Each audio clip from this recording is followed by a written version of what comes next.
ইলাহা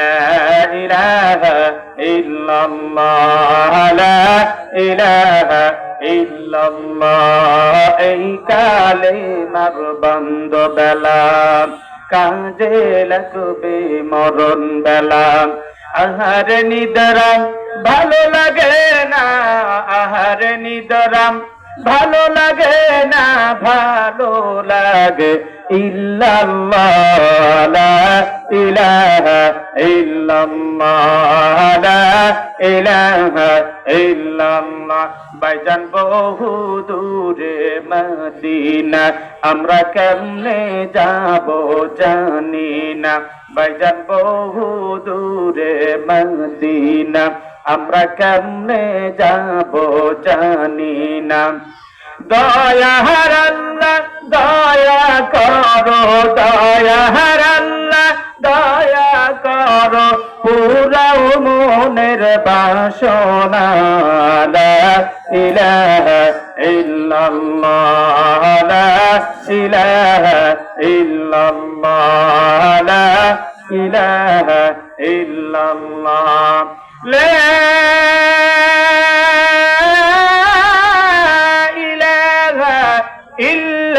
ইল্লাল্লাহু মুহাম্মাদুর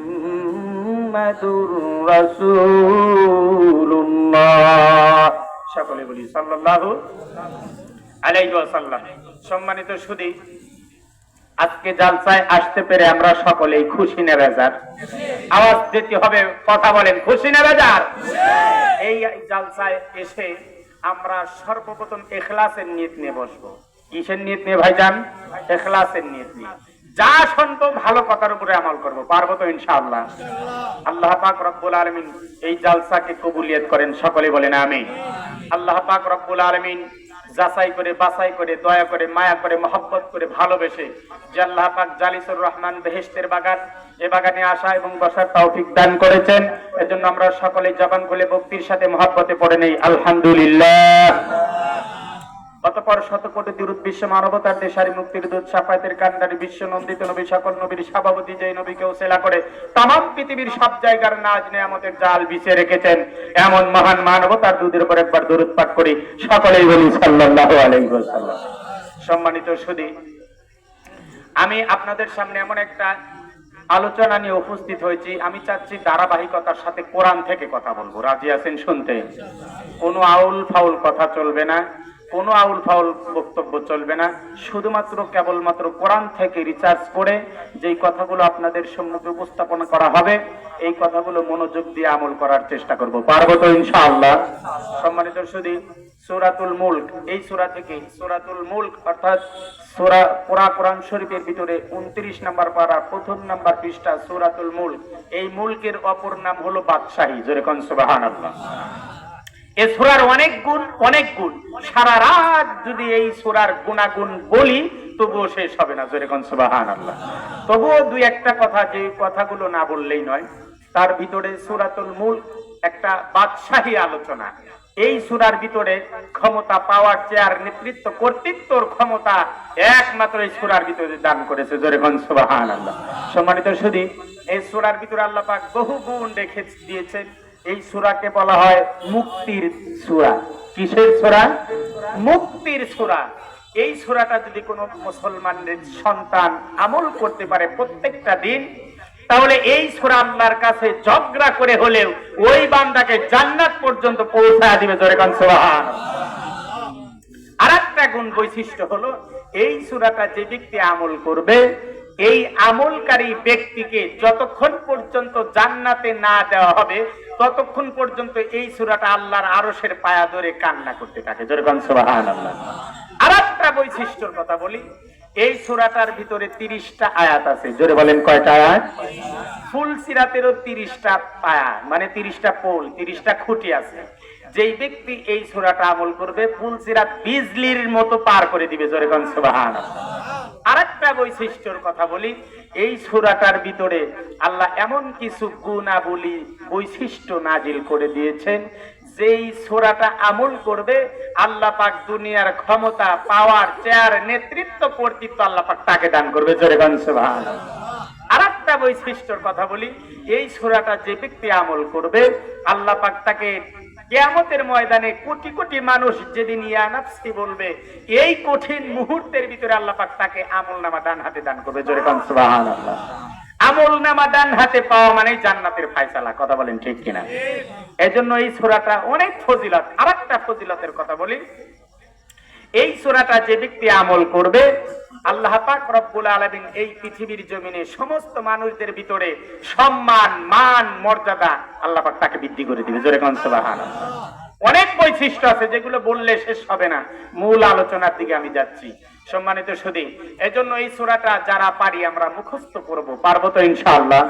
মুখস্থ করার চেষ্টা করব, আমল করারও চেষ্টা করব। কারণ আমি আজকে কোরআন থেকে কথা বলবো, কোরআন এবং হাদিস, এর বাহিরে একটা কথাও বলবো না। যদি বলি ভুল ভ্রান্তি হলে দৃষ্টি আপনারা ক্ষমার দৃষ্টিতে দেখবেন এবং আমাকে ভুল ধরিয়ে দিবেন, আমি সেটা শুধরিয়ে যাব ইনশাআল্লাহ। পারবো তো ইনশাআল্লাহ? সম্মানিত শুধু কোরআনের বাহিরে একটা কথা বলা যাবে না। কথা বলেন ঠিক কিনা? যা বলবো কোরআনের পক্ষে খেটে এই বাস্তব জীবনে আল্লাহ পাকের কাছে আমল করে আল্লাহর নৈকট্য প্রাপ্ত বান্দা হওয়ার চেষ্টা করব। পারবো তো ইনশাআল্লাহ? সম্মানিত শুধু একটু মনোযোগ সহকারে একটু সামনের দিকে চাইতে আসেন। আমার কেমন যেন কথাগুলো আওলা যাচ্ছে, একটু ফাঁকা জায়গাগুলো পুরা করেন। মেহেরবানি করে এদিকে তাকান, সকলে আমার দিকে তাকান। মনে করেন এই যে আজকে একটা কোরআনের মাজলিস, এটা একটা ক্লাস হচ্ছে। কি হচ্ছে ভাই? ক্লাস হচ্ছে। মানে মনে করতে হবে এটা একটা ক্লাস। যখনই আমি ক্লাসে মনোযোগ হারিয়ে ফেলবো তখন আমার এই কথাগুলো ছুটে যাবে। কেন? কারণ দামি শয়তান আমার পিছে লেগেই আছে। 16টা সন্তান, তার একটা সন্তানের নাম হলো দামিস, একটা সন্তানের নাম খুন, একটা সন্তানের নাম লামিস, একটা সন্তানের নাম ইয়ারমুক, একটা সন্তানের নাম আউর, একটা সন্তানের নাম খাউর, একটা সন্তানের নাম ফাজিদ। এরকম ভাবে বিভিন্ন রকম 16টা সন্তান আছে, তার একটা সন্তানের নাম হলো দামিস। এই দামি শয়তান প্রত্যেকটা মানুষের এরকম ভাবে দিনের মাজলিসে যারাই বসে যায়, ক্যান করে ঘেরে ভাই, যারাই বসে যায় তাদের পিছে লেগেই থাকে এবং তাদের পিছে লেগে প্রত্যেকটা মুহূর্তে, সেকেন্ডে, মিনিটে এরকম ভাবে তাদের পিছে লেগে ভুল ভ্রান্তি গুলো তার এরকম ভাবে দৃষ্টিগোচর করে সামনে উপস্থাপনা করে মানুষকে সেই আলোচনা থেকে বিচ্ছিন্ন করে দেয় এবং অমনোযোগী করে দেয়, যার কারণে মানুষ সেই ভালো কথা কানের মেমোরির মস্তিষ্কের ভিতরে ঢোকে না, বাস্তব জীবনে আমল করে আল্লাহর নৈকট্য প্রাপ্ত বান্দাও হতে পারে না। কথা বলেন ঠিক কিনা? এই জন্য যা বলবো, যা শুনবো মুখস্থ করে আমলের নিতে শুনবো। পারবো তো ইনশাআল্লাহ? এ বন্ধু গভীর মনোযোগ দিয়ে শুনবেন, রাত অনেক হয়ে গেল। এ বাবাজি, এই পৃথিবীর জমিনে আসমানের মালিক আল্লাহ মহাপবিত্র কালামুল্লাহর ভিতরে সূরাতুল মুলক নামক একটা সূরা নাজিল করে দিলেন। হাবিবকে জানায়, হাবিব আপনার উপরে এমন একটা সূরা নাজিল করে দিয়েছি, সূরাতুল মুলক। হাবিব আপনার উম্মতের ভিতর থেকে যেই ব্যক্তি এই সূরাতুল মুলক নামক সূরাটা যদি কোনো ব্যক্তি মুখস্থ করে বাস্তব জীবনে আমল করে আমি আল্লাহর কাছে আসে, আমি আল্লাহ। হাবিব আপনি শুনে রাখেন, আমি কিয়ামতের ময়দানে কোটি কোটি মানুষ যেদিন আপনার সামনে উপস্থিত হয়ে যাবে, এক গ্লাস হাউজে কাউসারের পানি পান করার জন্য হাউমাউ করে হামাগুড়ি দিয়ে আপনার সন্নিকটে যখন তারা আসবে, এই সূরাতুল মুলক তার সামনে উপস্থিত হয়ে দাঁড়িয়ে যাবে। হাবিব আপনি জেনে রাখুন, ওই উম্মতকে আপনার সামনে আনিয়া আমি আল্লাহ স্বয়ং রহমতের হাত দ্বারা আপনার সামনে উপস্থিত করাইয়া আপনার পবিত্র আপনার হাত মুবারক দ্বারা, আপনার মুবারক পূর্ণ হাত দ্বারা তার সামনে এরকম ভাবে হাউজে কাউসারের পানি পান করাইয়া বিনা হিসেবে আমি তাকে জান্নাতের মালিক বানিয়ে দিব। জোরে কোন সুবহানাল্লাহ। এ বন্ধু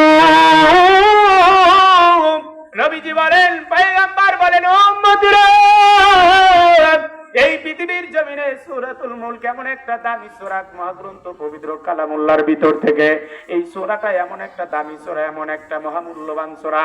বন্ধুরে, গভীর মনোযোগ দিয়ে শুনেন, আমার আসমানের মালিক আল্লাহ ডাক দিয়ে বলেন, তাবারাকাল্লাযী,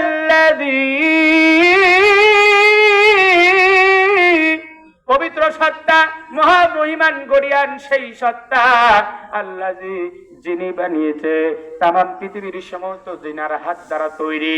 বলতেছে বিয়াদিহিল মুলক, তামাম পৃথিবীর সমস্ত রাজত্ব, পাওয়ার, চেয়ার, কর্তৃত্ব, নেতৃত্ব, ক্ষমতা যেই মালিকের হাতে।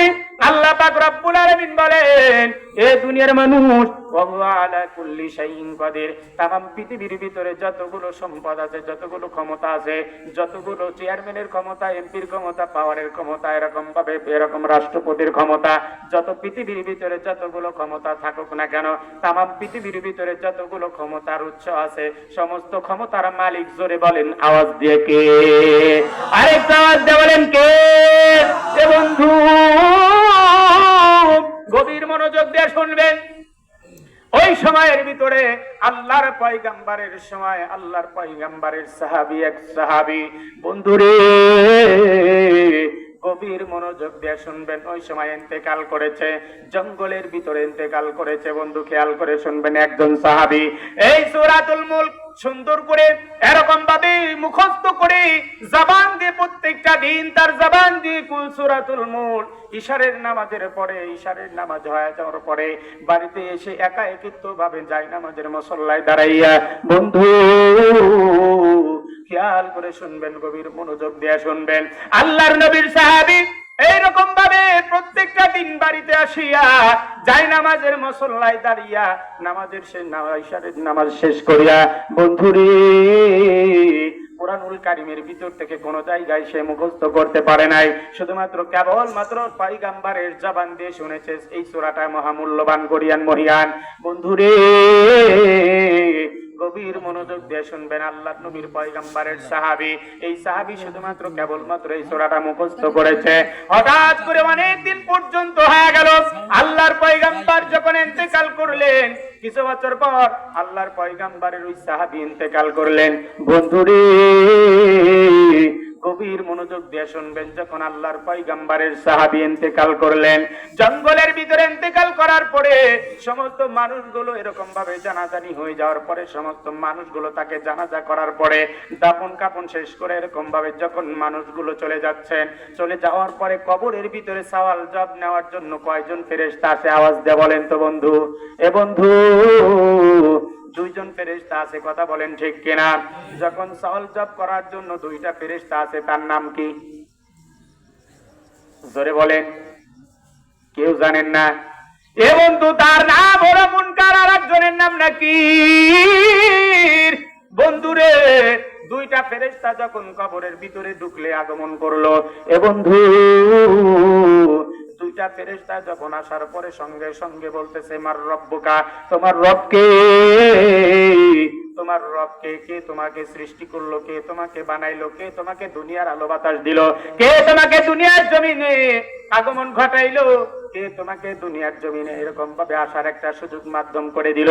বন্ধুরে বলতেছে, মার রব্বুকা, তোমার রবকে। এরপরে আরেকটা প্রশ্ন থেকে যায়, বলতেছে, মান দিনুকা, তোমার দিন কি? কোন ধর্মে তুমি অবলম্বন করেছো? কোন ধর্মের উপরে চলেছো? কোন মারফতের প্রতি তুমি চলেছো? এ বন্ধু গভীর মনোযোগ দিয়ে শুনবে। এরপরে আরেকটা প্রশ্ন থেকে যায়, বলতেছে, মান নাবিয়ুকা, অথবা মান হাজার রাজুল, এই ব্যক্তি সম্পর্কে কোন ধারণা? তোমার নবীকে, কে তোমার নবী ছিল? কে তোমার পয়গম্বর ছিল? বন্ধুরে খেয়াল করে শুনবেন, আল্লাহর পয়গম্বরের সাহাবী এরকম ভাবে ইন্তেকালের পরে কবরের ভিতরে লাজবাব হয়ে গেল। সঙ্গে সঙ্গে আল্লাহ পাক রব্বুল আলামিন তার মহাপবিত্র গরিয়ান মহিয়ান পবিত্র কালামুল্লাহর ভিতর থেকে সূরাতুল মুলক একটা ফেরেশতার আকৃতি ধারণ করে সামনে উপবিষ্ট হয়ে গেল। জোরে কোন সুবহানাল্লাহ, আর একটু জোরে বলেন সুবহানাল্লাহ। এ বন্ধু, আল্লাহর পয়গম্বর জনাবে মুহাম্মদুর রাসূলুল্লাহ সাল্লাল্লাহু আলাইহি ওয়াসাল্লাম পাঠানো তার বার্তা, তার মেসেজ গুলো এরকম ভাবে আমাদের সামনে দিক নিদর্শনা দেওয়ার জন্য। বন্ধুরে আল্লাহর পয়গাম্বার মেসেজ জানিয়ে দিয়েছে। এই পয়গাম্বার শুধুমাত্র কেবলমাত্র দুনিয়ার কোন পয়গাম্বারের মতো নয়, অন্য কোন পয়গাম্বারের মতো নয়, যেই পয়গাম্বারের উপরে আল্লাহ আসমানের মালিক আল্লাহ মহাপবিত্র কালামুল্লাহ নাজিল করেছে। জোরে কোন সুবহানাল্লাহ। যেই কালামুল্লাহর কারণে তামাম পৃথিবীর সমস্ত মানুষদের ভিতরে হযরত উম্মতে মুহাম্মাদীর দাম জোরে বলেন বেশি না কম? এ বন্ধু, শুধু বেশি না, অনেক বেশি, অনেক বেশি। এই কোরআনুল কারীমের জন্য আমার আপনার দাম বেড়েছে, কথা বলেন ঠিক কিনা? এই কোরআনুল কারীমের জন্য আমার আপনার দাম বেড়েছে।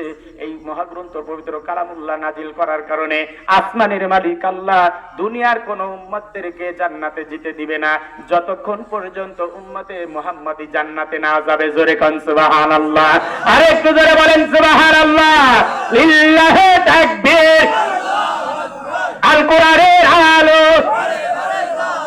আল হাদিসের আলো, লিল্লাহি তাকবীর।